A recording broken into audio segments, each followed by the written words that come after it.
Et bienvenue tout le monde, bienvenue sur les tutos de Rito, cette chaîne qui vous remet à l'anglais. Aujourd'hui, je vous ai préparé un épisode pour vous permettre, une bonne fois pour toutes, de construire des phrases simples en anglais, de réussir à dépasser les difficultés qu'on rencontre tous quand on apprend une langue, c'est-à-dire structurer des phrases, construire des phrases de plus en plus complexes et des phrases qui soient correctes.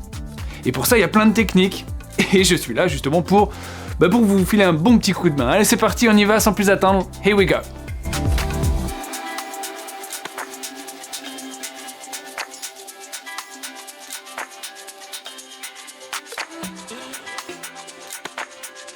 Alors, le premier point que je voudrais aborder avec vous, c'est un point qui est compliqué à gérer, c'est la frustration. Pourquoi ? Souvent, on rencontre la frustration de ne pas réussir à dire ce qu'on a dans la tête. Et on est tous passés par là, moi le premier. On a une idée très précise dans sa langue maternelle, mais on ne trouve pas les moyens de le dire dans la langue qu'on étudie. Donc l'idée centrale ici, c'est d'accepter l'idée qu'on ne dira jamais exactement ce qu'on veut. Sauf quand on a vraiment un excellent niveau, et encore des fois. Donc il faut accepter l'idée que c'est pas possible, et donc, pour y parvenir, il faut simplifier son propos. Ça veut dire, clairement, utiliser des mots plus simples.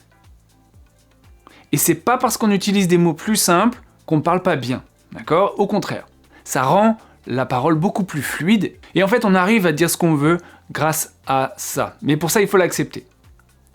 C'est aussi une manière de penser qui est différente, c'est-à-dire qu'on a notre idée et on essaye de détourner ce qu'on cherche à dire en utilisant des mots plus faciles ou des mots plus abordables. Je vous donne un exemple. Vous voulez dire, il faut absolument que j'aille faire des courses. La phrase toute simple. Enfin, toute simple dans sa langue maternelle, il faut absolument que j'aille faire des courses, là. Et si vous vous mettez à réfléchir en disant « comment est-ce qu'on dit « il faut » en anglais ? Comment est-ce qu'on dit impérativement, absolument ?» Enfin, c'est le bordel. Donc, comment faire ? Comment dire différemment « il faut absolument que » ? Eh bien, vous pouvez simplement dire « j'ai besoin d'aller faire des courses. » I absolutely need to go shopping. Et en fait, le résultat est le même. I really need to go shopping. Vous n'êtes même pas obligé de dire absolutely. I really need to go shopping. Vous voyez, l'idée c'est de transformer une idée, ou en tout cas une formulation un peu complexe qu'on a, en une phrase plus simple. Deuxième chose qui, moi, me semble vraiment importante, c'est de maîtriser au minimum une quinzaine de verbes courants en anglais. C'est pas la liste que j'ai choisie, c'est concrètement les verbes les plus utilisés de la langue anglaise, on en a souvent parlé sur cette chaîne. Alors vous avez be, have, do, make, want, get, need, say, go, come, think, look, know, take. Ces 15 verbes sont des verbes ultra courants, il faut les connaître et ça vous permet de dire un tas de choses. Et moi je pense vraiment que s'il y avait une nature de mots à mettre au-dessus des autres, ce sont les verbes. C'est pas tant les noms, souvent on se met un peu la pression pour apprendre des listes de mots de vocabulaire. En fait, je pense que les verbes sont vraiment ultra efficaces quand on veut construire des phrases. Et c'est d'ailleurs le pilier principal d'une phrase en anglais comme en français. Bon, je vais voir avec vous maintenant des structures de phrases qui sont très courantes. On va partir de choses vraiment très basiques, que vous connaissez tous, et on va augmenter la difficulté petit à petit. Bon, on va commencer avec la structure de base. Le noyau, c'est le sujet et le verbe. Alors, ça paraît complètement évident, mais il faut le dire. Moi, dans les copies que je lis chaque année, il y a plein de phrases où il n'y a pas de verbe, ou alors il manque un sujet, enfin voilà. C'est la base, mais il faut le dire et le redire. Vous ne pouvez pas faire l'économie d'un sujet et d'un verbe. D'accord ? Donc, sujet-verbe, I forgot. Oh, I forgot. J'ai oublié, I forgot. Alors, la première chose que je vais vous dire ici, vous avez remarqué, j'ai mis forget au prétérit, forgot. La première chose que je voudrais vous dire ici, c'est vous pouvez avoir une influence très forte sur la structure de votre phrase et sur le sens de votre phrase en insistant et en étant très très vigilant sur le choix du temps du verbe. D'accord ? Trop souvent, dans le feu de l'action, on s'exprime et on ne prend pas le temps de choisir le temps du verbe. Or, c'est quelque chose de déterminant dans le sens de la phrase. Si vous utilisez un verbe au passé alors que vous parlez du futur, on ne comprendra rien à ce que vous dites. Si vous utilisez du présent simple au lieu du présent be plus ing, pareil, ça change complètement le sens de votre phrase. Bon, pour aller très très vite, prenez le verbe take, prendre. Vous pouvez très bien dire au présent I take. Présent simple, je prends. D'habitude, je prends. Présent be plus ing, I am taking. Ici, on décrit ce qu'on est en train de faire, ce qui est en train de se passer. I'm taking. Je suis en train de prendre. Alors, au passé maintenant. I took. Ok? I took. J'ai pris. I was taking. J'étais en train de prendre. Là, vous parlez du passé, mais une action qui avait une certaine durée. I took. Une action brève, j'ai pris. I was taking. J'étais en train de prendre. Vous pouvez très bien aussi faire un bilan. Un bilan au moment présent d'une action passée. Dans ces cas-là, vous allez utiliser le present perfect. I have taken. J'ai déjà pris. I have taken. Si vous voulez insister sur la durée et éventuellement dire que ça dure encore, là, ce que vous avez pris, vous pouvez dire, cette fois-ci, le present perfect toujours, mais avec ing, I have been taking. I've been taking my time. D'accord? J'ai pris mon temps jusqu'ici. Ça a commencé dans le passé, ça continue maintenant et ça continue encore un petit peu. I've been taking. Bon, si vous souhaitez parler au futur maintenant, I will take, pour ajouter le petit auxiliaire will. Ou si vous avez pris la décision de prendre quelque chose, I'm going to take. D'accord? C'est dans un futur proche, vous avez décidé de le faire. I'm going to take. Ok? Bon bref, tout ça pour vous dire que le choix du temps, il n'y a pas 36 000 temps, ce que vous pouvez faire, c'est ici, j'ai une vidéo qui reprend tous les temps de la langue anglaise en moins de 15 minutes, ça vous sera bien utile, ça fait jamais de mal, une petite révision, mais voilà, l'idée c'est que quand on parle, il faut impérativement, enfin, autant que possible, réussir à choisir le temps qui va permettre de décrire ce qu'on fait, d'accord? Et de placer notre action dans un contexte, d'accord? Temporel, dire quand ça se passe. Deuxième structure très simple, mais on rajoute un élément, ce serait sujet, verbe et complément, ok? Sujet, verbe, complément d'objet direct, souvent, ou indirect, un COD, vous allez voir, hein? Si vous dites « I forgot my passport », I forgot my passport. I forgot my passport. J'ai oublié quoi? Mon passeport. Sujet, verbe, complément d'objet direct. Deuxième exemple, my best friend hates his job. Mon meilleur ami déteste son boulot. Dommage. My best friend hates, donc hate c'est le verbe. On met bien le S à la troisième personne. Et his job, c'est bien le complément d'objet direct. Bon, on a une structure là, un tout petit peu plus évoluée que la structure précédente, mais qui reste une structure très simple à maîtriser et qui vous permet de vous exprimer avec efficacité. En parlant de structure, on distingue de manière générale 3 types de propositions quand on écrit ou quand on dit une phrase. On va commencer avec la plus simple, c'est la proposition indépendante. C'est les exemples que je viens de vous donner là, je vous en donne un troisième si vous voulez. She bought a new car. Sujet, verbe, complément d'objet direct. Ça, c'est une proposition indépendante, elle fonctionne de manière indépendante, comme son nom l'indique. Alors, deuxième option, on peut coordonner 2 propositions indépendantes. Donc, on a une première proposition indépendante, une deuxième proposition indépendante, et au milieu, on a ce qu'on appelle une conjonction de coordination, donc ça fait le lien entre les deux. Les conjonctions de coordination, je suis sûr que vous vous en souvenez, mais, ou, et, donc, or, ni et car, ce sont exactement les mêmes en anglais. On pourrait dire « She bought a new car » and she is very happy about it. Okay? Là, on a 2 propositions indépendantes.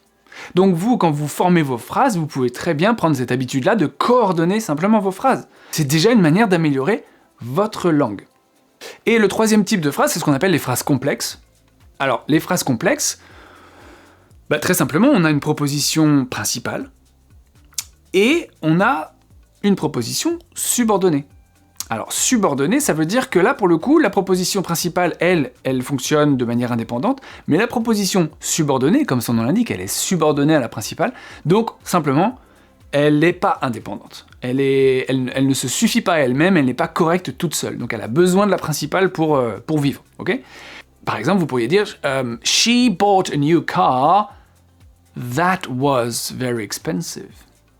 Cette proposition subordonnée vient nous donner une information sur la principale, elle vient qualifier la principale, si vous voulez.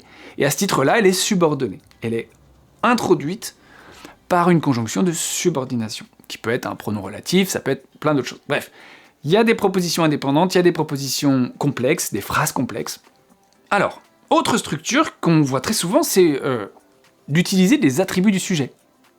Alors là, tout de suite, il y en a qui se disent « Wow, là là là là, attribut du sujet, j'ai jamais rien compris. » Regardez, si vous dites « My neighbor », ma voisine ou mon voisin, « My neighbor is friendly ». Ben, friendly, c'est l'attribut du sujet. Friendly vient qualifier neighbor, et simplement, ce qui fait que c'est un attribut du sujet, c'est qu'au milieu, le verbe, c'est ce qu'on appelle un verbe d'état. D'accord ? Un verbe d'état, c'est le contraire d'un verbe d'action. C'est le verbe être, le verbe paraître, le verbe sembler. On ne peut pas dire que c'est des actions, d'accord ? Ce sont des états. Devenir, rester. Okay ? Donc si vous dites par exemple « My neighbor is friendly »,« She is a doctor »,« She is a doctor », on a bien un attribut du sujet ici. Alors ce sont des phrases structurellement qui sont simples, mais qui permettent justement de dire beaucoup de choses. They seem worried. They seem worried. Ils semblent inquiets. She looks disappointed. Elle a l'air déçue. Tout ça, ce sont des attributs du sujet. C'est, disons, une nouvelle corde à votre arc, un autre outil que vous pouvez utiliser simplement, des fois même sans y penser, pour vous exprimer et pour construire des phrases simplement. On avance encore dans les structures, alors une structure qui pose beaucoup de problèmes aux Français, mais qu'on retrouve vraiment super souvent, et ce sont des erreurs récurrentes, donc c'est pour ça que je voulais en parler là aujourd'hui avec vous, c'est quand on dit « je veux que tu fasses quelque chose », avec le verbe « vouloir ». Pourquoi ? Simplement parce que, en français on dit « je veux que tu fasses ». Donc beaucoup de Français vont traduire par « I want that », je veux que, « I want that you », blablabla. En anglais, la structure est différente. On va dire « I want you to do this ». « I want you to clean your room ». Alors ça nous amène très logiquement au point suivant, la structure qu'on appelle causative. Donc là, on commence à monter un petit peu en complexité. La structure causative, pour faire simple, c'est que c'est quand on fait faire quelque chose à quelqu'un. Ça ressemble un peu, c'est pour ça que je dis que c'est logique par rapport à want, c'est quand on fait faire quelque chose. Pourquoi est-ce que je vous parle de ça ? Simplement parce qu'en français, on n'a pas du tout la même manière de parler, on utilise faire faire ou obliger quelqu'un à, enfin voilà, c'est un peu compliqué. Alors la plupart du temps en anglais, on va utiliser 4 verbes pour ça, le verbe make, le verbe have, le verbe let et le verbe get. Je vais vous donner des exemples, ce sera plus simple. Donc l'idée, c'est de traduire faire faire. Alors comment vous diriez, par exemple, mon prof d'anglais m'a fait lire ce livre. Mon prof d'anglais m'a fait lire ce livre. Donc là, on se dit, je sais pas, dans quel sens on prend la chose. Donc rappelez-vous, quand c'est faire faire quelque chose à quelqu'un, c'est ce qu'on appelle la structure causative. Alors on va prendre le verbe make. My English teacher. Alors vous vous rappelez, je vous ai dit de traduire, il m'a fait faire quelque chose. Donc c'est du passé. Donc le make, on va le mettre au prétérit, made. My English teacher made me. Il m'a fait, he made me read that book. Ok? My English teacher made me read that book. Ça fonctionne aussi avec le verbe have. Et ça porte parfois à confusion. The English teacher had his students sit in silence. He had his students. C'est pas il avait. Non, c'est il a forcé, il a demandé à ses élèves de s'asseoir en silence. He had his students sit in silence. Donc avec le verbe have, ça fonctionne aussi.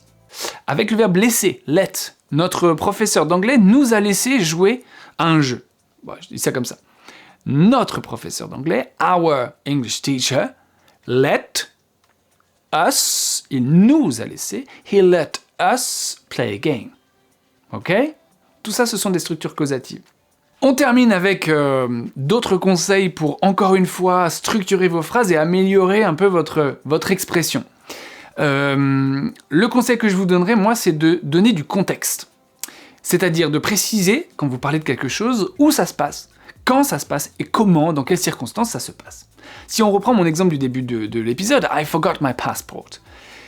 Ce serait intéressant que vous rajoutiez du contexte, que vous disiez I forgot my passport at home on my table.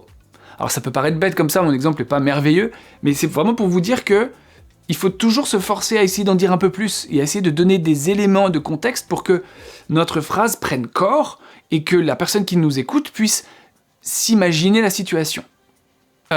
Autre technique, ce serait de commencer votre phrase, ça c'est vraiment une technique intéressante, commencer votre phrase par un verbe en ing, un verbe d'action, un gérondif. Alors ça donnerait par exemple knowing I was late, I forgot my passport at home.